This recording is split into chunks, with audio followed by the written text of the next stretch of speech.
Today we're going to be talking about another person who is working on WandaVision, this time specifically the composer of the theme, and she herself says that the series is pretty damn amazing, and it gets pretty epic.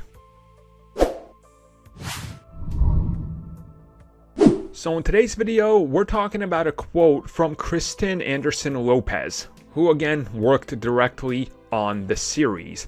And a few things she did confirm recently was the fact that every episode is in fact a self-contained episode, but there is a larger arc that has a through line through every episode and the entire series, saying that as the series continues to go on every episode, it starts to become more prevalent and it gets large scale and epic. And that at the end of it, it becomes one of those binge-worthy, rewatchable series. And she says, and I quote, "WandaVision is perhaps the most innovative use of form is content storytelling I've ever experienced in my life." Now again, let's just think about this for a second. We know it's going to be episodic and we know there is that larger arc of what has Wanda done and what is happening to the multiverse and everything. That's slowly going to start to formulate through each episode, and we're going to start to see cracks and things that are callbacks. And it makes sense that by the time you finish it, if you look at all the setup, that if you rewatch it,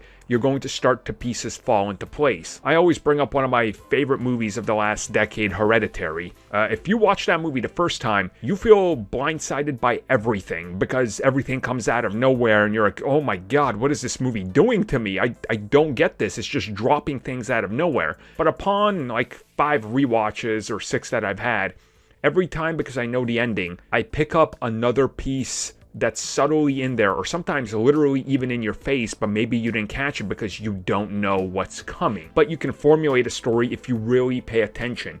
I think that's what she's saying here. You're going to see that type of element prevalent through every episode, where once the larger picture is revealed, once you get satisfied with what happened, go back and watch it, and you're going to get this epic sense of, look at how it evolves and look at how amazing it gets by the end. Now, I've seen people say, well, of course, they have to say that. They're working on the product. Okay, so Zack Snyder telling you Zack Snyder's cut is the greatest thing ever. We can apply that same principle to it, right? Okay. See, let's not do that type of thing. If they work on it, they have to hype it up. Yes, that's a degree of it that has to happen. But again, everything we've seen and heard from this series, it looks pretty damn awesome. I think I'm confident in saying that it's not gonna be one of the worst things in the MCU. I'm actually pretty confident in saying that it will end up in most people's top 10 MCU.